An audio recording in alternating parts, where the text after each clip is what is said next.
हेमिफेशियल स्पाझम या आजारामध्ये चेहऱ्याच्या एका बाजूचे स्नायू वारंवार आकुंचन पावतात. अनियंत्रितपणे आणि वारंवार होणारं हे आकुंचन हेमिफेशियल स्पाझम या नावाने ओळखलं जातं आणि ते साधारण अशा प्रकारे दिसतं. चेहऱ्याच्या एका बाजूचे स्नायू खेचले जातात, परत चेहरा सरळ होतो, परत ते खेचले जातात.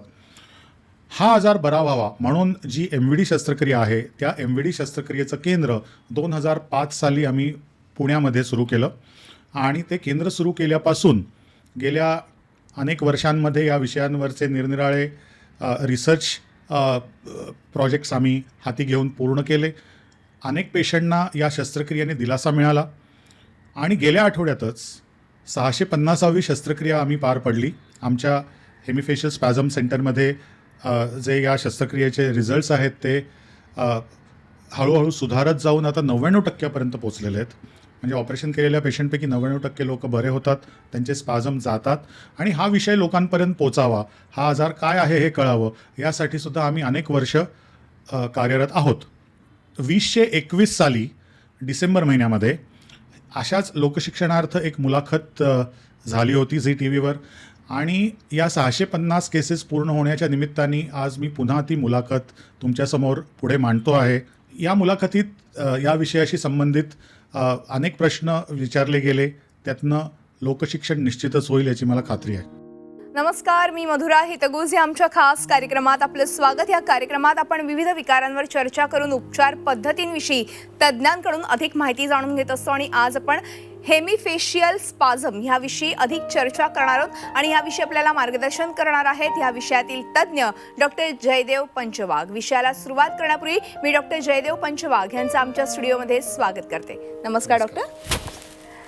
डॉक्टर जयदेव पंचवाघ यांची थोडक्यात ओळख सांगायची झाल्यास डॉक्टर पंचवाघ हे न्यूरोसर्जन आहेत आणि गेल्या 15 वर्षांपासून ते विविध वृत्तपत्रातून मेंदू आणि मणका ह्या अवघड आजारांबद्दल जनजागृतीसाठी वारंवार लिखाण करतात. मेंदू आणि मणक्याच्या गाठींवरच्या शस्त्रक्रिया, मेंदू आणि मणक्याच्या एंडोस्कोपमधून केल्या जाणाऱ्या शस्त्रक्रिया अशा अनेक विषयांवर त्यांनी अनेक वर्ष संशोधन केलेलं आहे. मणक्यांच्या 5000पेक्षाही अधिक आणि मेंदूंच्या 4000पेक्षाही जास्त शस्त्रक्रिया त्यांनी केल्यात आणि गेल्या 20 वर्षांमध्ये त्यांनी ह्या शस्त्रक्रिया केलेल्या आहेत. हेमिफेशियल स्पाझम आणि ट्रायजेमिनल न्यूरॅल्जिया या विकारांमध्ये त्यांना जास्त आवड आहे आणि हेमिफेशियल स्पाझम या आजाराबद्दल आज आपण या कार्यक्रमात अधिक चर्चा करणार आहोत. या आजारात चेहऱ्याच्या एका बाजूचे स्नायू वारंवार आकुंचन पावतात आणि हा आजार ज्यांना होतो त्यांना अक्षरशः सतावून सोडतो. मात्र हा आजार बरा होऊ शकतो आणि त्याबद्दलच लोकांमध्ये माहिती नाहीये आणि आज आपण ह्याच विषयावरती विस्तृत चर्चा करणार आहोत डॉक्टर पंचवाघ यांच्याशी. आणि अशा रुग्णांवर त्यांनी शस्त्रक्रिया देखील केलेल्या आहेत आणि ह्या शस्त्रक्रिया गेल्या 15 वर्षांपासून डॉक्टर पंचवाघ सेंटर ऑफ एक्सलन्स चालवतात. डॉक्टर पंचवाघ यांना पुण्यगौरव पुरस्कारानं सन्मानित करण्यात आलंय. चला तर आज आपण लगेचच ह्या विषयाकडे वळूया. डॉक्टर पुन्हा एकदा स्वागत आहे. आज खरं तर हेमिफेशियल स्पाझम बद्दल आपण चर्चा करतोय, तर ह्याबद्दल मला विचारायचंय. मात्र पहिला प्रश्न मला हा विचारायचा आहे की तुम्ही याला डोळा मारणं हा आजार असं का म्हणतात? म्हणजे इतकं असं मजेशीर नाव याला देण्यामागचा मुख्य हेतू काय आहे?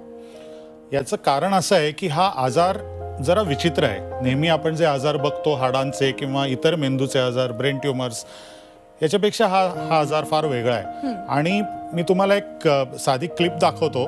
त्या क्लिपमध्ये तुम्हाला लक्षात येईल की ह्या व्यक्तीच्या डोळ्याची जी हालचाल होतीये आणि गालाची जी हालचाल होतीये त्याला हेमिफेशियल स्पाझम असं म्हणलं जातं.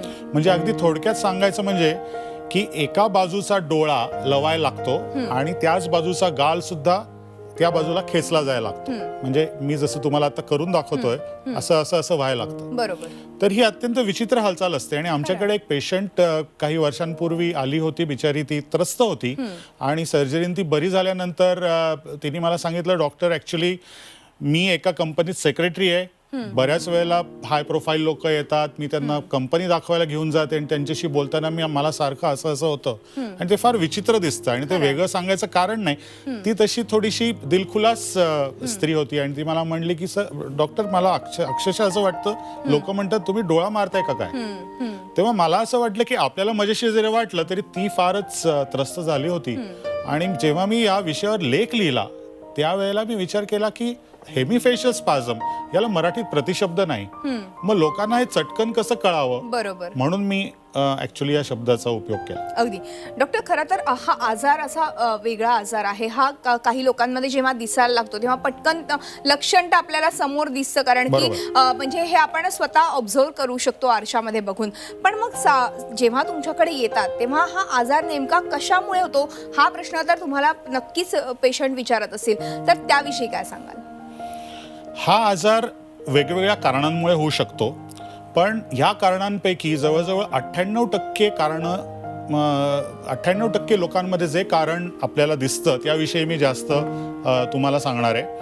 कारण इतर कारणांमुळे हा आजार जो होतो, जसं ब्रेन ट्यूमर आहे त्या नसेवर दाबणारा, किंवा मल्टिपल स्क्लेरोसिस किंवा स्ट्रोक सारखा आजार आहे, ह्या आजारानंतर हेमिफेशियल स्पाझम होणं हे थोडंसं विरळ आहे आणि 2 ते 3% लोकांमध्येच हे कारणं असतात. बाकीच्या लोकांमध्ये मात्र आपल्या फेशियल नसेवर एक रक्तवाहिनी दाब आणत असते आणि ते मी तुम्हाला इथे दाखवतो. तुम्ही जर हा व्हिडिओ बघितलात तर इथे पांढऱ्या रंगाची जी दिसतीये ती नस आहे, म्हणजे नर्व आहे, आणि त्या नर्ववर एक रक्तवाहिनी अक्षरशः प्रत्येक मिनिटाला 72 ते 80 जसं आपला हार्ट रेट असतो त्याप्रमाणे ती स्पंदनं त्याच्यावर आपटतायत आणि त्याच्यामुळे त्या नसेला प्रोग्रेसिव्ह हे डॅमेज होत जातो आणि त्या डॅमेजमुळे त्या नसेतनं नको असलेले संदेश सुटायला लागतात. त्याच्यामुळे अनियंत्रित हालचाल होते. ही मुद्दामून केलेली नसते, अनियंत्रित असते, वारंवार असते आणि ती एपिसोड्स मध्ये येते.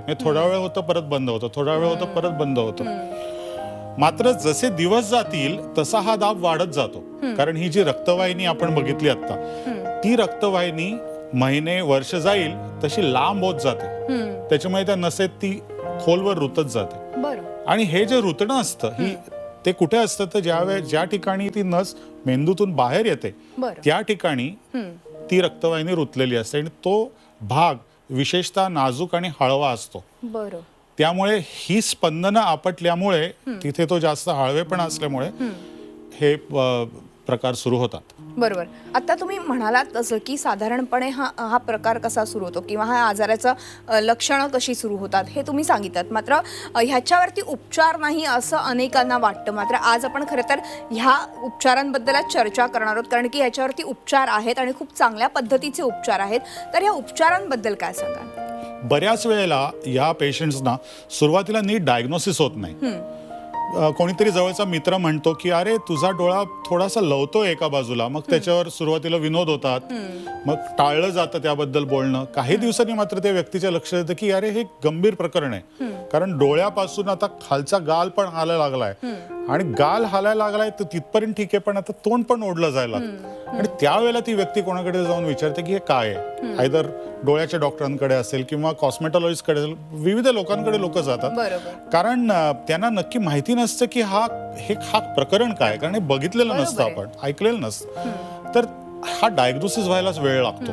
ऍक्च्युली डोळा जेव्हा लवायला लागतो त्याच वेळेला, स्पेशली आमच्याकडे जे आर्टिस्ट आलेले आहेत सर्जरीसाठी किंवा डान्सर्स आलेले आहेत ते खूप लवकर आले, कारण त्यांचं प्रोफेशन लगेच अफेक्ट झालं, त्याच्यामुळे त्यांनी त्याची लगेच नोंद घेतली.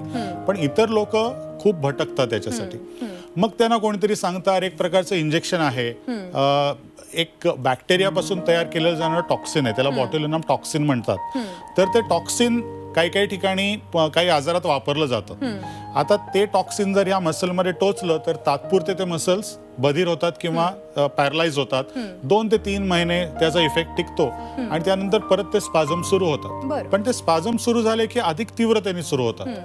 त्याच्यामुळे ह्या लोकांना नक्की कळत नाही कुठं जायचं आणि सर्जरीने हा आजार बरा होऊ शकतो ही माहिती म्हणजे सामान्य जनते सोडून देऊ, पण बऱ्याच डॉक्टरांना सुद्धा नाही आहे. अरे बापरे. आणि ती देण्याची गरज आहे, कारण ह्या लोकांचा जो प्रॉब्लेम आहे हा फक्त कॉस्मेटिक नाहीये, ते डिप्रेशन मध्ये हळूहळू जायला लागतात. अगदी खरं.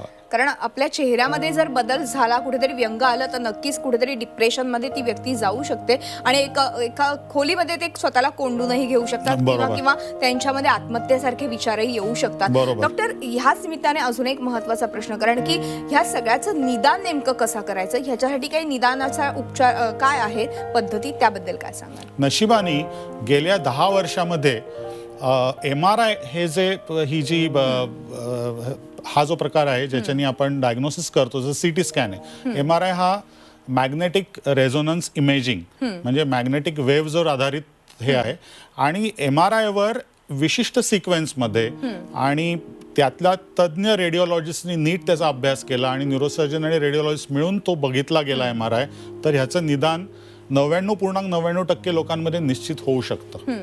तर चांगल्या क्वालिटीचा MRI, हे पण मला या माध्यमातून लोकांना सांगायचं आहे की जसा आपला कॅमेरा वेगवेगळ्या मेगापिक्सेलचा असतो तसं MRI सुद्धा वेगवेगळ्या टेस्लाचा असतो. म्हणजे प्रत्येक MRI मशीन हे वेगळ्या स्ट्रेंथचं असतं.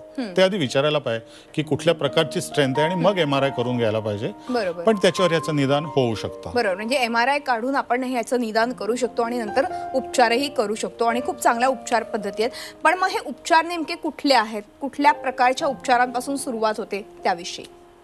ऍक्च्युली ह्याचं जे कारण आहे म्हणजे 98% लोकांमधलं, आता इतर काही कारणं असतील जसं ट्युमर आहे तर आम्हाला तो ट्युमर काढायला बरोबर लागतो, आहे. किंवा मल्टिपल स्क्लेरोसिस सारख्या आजारांनी ज्याच्यात म्हणजे जो न्यूरोलॉजिकल आजार आहे ज्यात नसा खराब होतात, त्याला फार काही करता येत नाही. पण जवळजवळ 98% लोकांमध्ये हा आजार वाढत जातो. आणि तो का वाढत जातो हे या चित्रात तुम्हाला दाखवतो. हा आजार जो आहे हा सुरुवातीला ही रक्तवाहिनी या नसेच्या जवळ आहे, जी तुम्हाला दिसतेय. काही महिन्यांनी ही दुमडली जाते आणि अधिक नसेत घुसते. अजून काही महिने जर आपण थांबलो तर ही आणखीन आत घुसून नस वाकडी करायला लागते. आणि अजून काही महिने थांबलो तर मात्र पूर्णच ती नस वाकडी होऊन तिला डॅमेज होऊ शकतो. या ठिकाणी एक क्षणभर मध्ये थांबून या व्यक्तीला जे वारंवार हेमिफेशियल स्पाझम्स होत आहेत तशाच प्रकारचे स्पाझम इतर व्यक्तींना सुद्धा जेव्हा होतात तेव्हा त्याच्यात थोडी व्हेरिएशन्स कशी असतात, ते कशा प्रकारे दिसतात, हे क्षणभर आपण बघूया आणि मग परत ही मुलाखत पुढे चालू ठेवूया.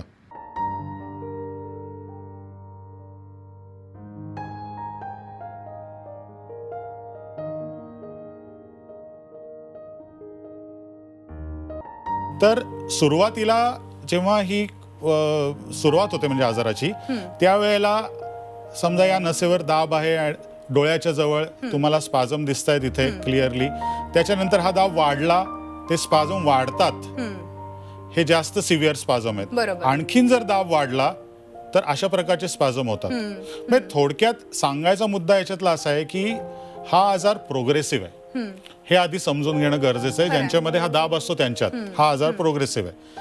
आता ह्याचं कारण काय आहे तर मी सांगितल्याप्रमाणे ब्लड वेसल आणि नर्व यांचा एकमेकांशी आलेला संबंध आणि ते आपटणं ते दूर करायला पाहिजे. ते कसं दूर करायचं तर न्यूरोसर्जरी मधले मायक्रोव्हॅस्क्युलर डिकॉम्प्रेशन नावाची एक शस्त्रक्रिया आहे, ज्याच्यामध्ये कानाच्या मागून आम्ही छोटं इन्सिजन घेऊन एक छोटीशी विंडो करून हाय मॅग्निफिकेशन न्यूरो मायक्रोस्कोप खाली या दोन्ही मधला म्हणजे नस आणि रक्तवाहिनी मधला संबंध आम्ही डिसेक्ट करून वेगळा करतो. आणि त्या रक्तवाहिनीला टेफ्लॉन नावाच्या एका स्पंजनी, जो विरघळला जात नाही, आर्टिफिशियल मटेरियलचा असतो, त्या स्पंजनी गुंडाळतो. त्याच्यामुळे ही जी स्पंदन आपटणं असतं ते बंद होतं. आणि ते ही सर्जरी झाल्यानंतर हे हेमिफेशियल स्पॅझम्स थांबतात. म्हणजे आम्ही गेल्या 15 वर्षाच्या आमच्या अनुभवाचा जो काही ऑडिट केलेला आहे त्याच्यात असं दिसलं की अशी सर्जरी केलेल्या लोकांपैकी 99 पेक्षा जास्त टक्के लोकांमध्ये हे स्पॅझम परमनंटली बरे झालेले आहेत. तर आणि ह्या सगळ्यांनी हे मत व्यक्त केलंय की डॉक्टर हे 5-6 वर्षापूर्वी आम्हाला कोणी का नाही सांगितलं. हा जो प्रश्न इथे विचारला गेलेला आहे हा अतिशय महत्त्वाचा प्रश्न आहे.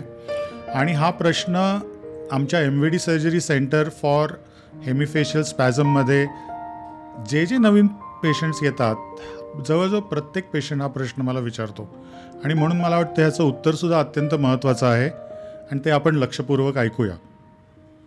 त्यावेळेला थोडं वाईट वाटतं कारण MVD सर्जरी ही दुसऱ्या एका आजारासाठी सुद्धा आम्ही करतो, ज्याला ट्रायजेमिनल न्यूरॅल्जिया म्हणतात, ज्याच्यात हालचाल होत नाही पण तीव्र चेहऱ्यावर वेदना होते किंवा हिरडीत एकदम इलेक्ट्रिक करंट सारखी कळ येते.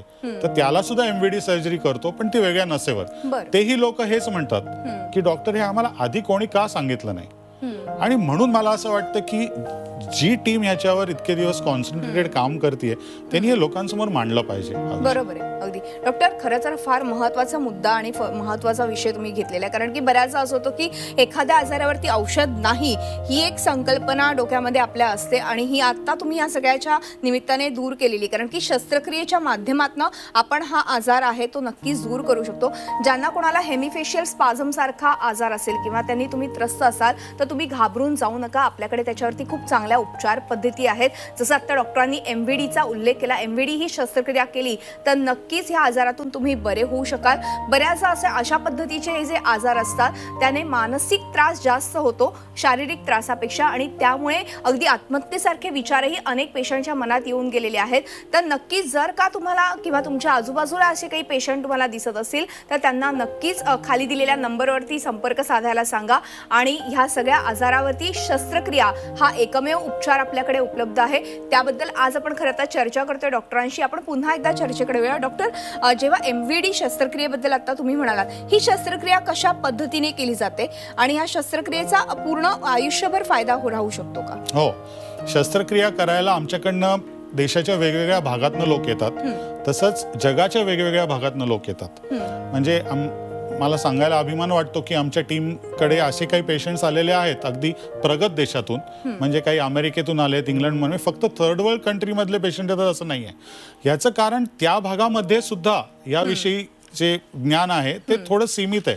बरोबर. आणि MVD शस्त्रक्रिया फोकस रीतीने करणारी जी सेंटर्स आहेत ते एक अमेरिकेत मोठं सेंटर आहे पिट्सबर्गला, अमेरिकेत 2-3 इतर आहेत, त्याच्यानंतर माझ्या माहितीप्रमाणे जपानमध्ये एक आहे, आणि पुण्यामध्ये आम्ही हे जे 2005 साली सेंटर्स सुरू केलं, असं इतकं फोकस्ड विषय घेऊन काम करणारी सेंटर्स कमी आहेत असं आपण म्हणलं तरी चालू शकेल. तर हे लोक काही प्रश्न विचारतात. ते प्रश्न म्हणजे काय की ही शस्त्रक्रिया कशी केली जाते, तर ही जनरल अॅनेस्थेशिया खाली केली जाते. किती वेळ चालते, साधारण 3 तास चालते. त्याचा सक्सेस रेट काय, तर मी सांगितल्याप्रमाणे जवळजवळ 99% सक्सेस रेट आहे. बरोबर.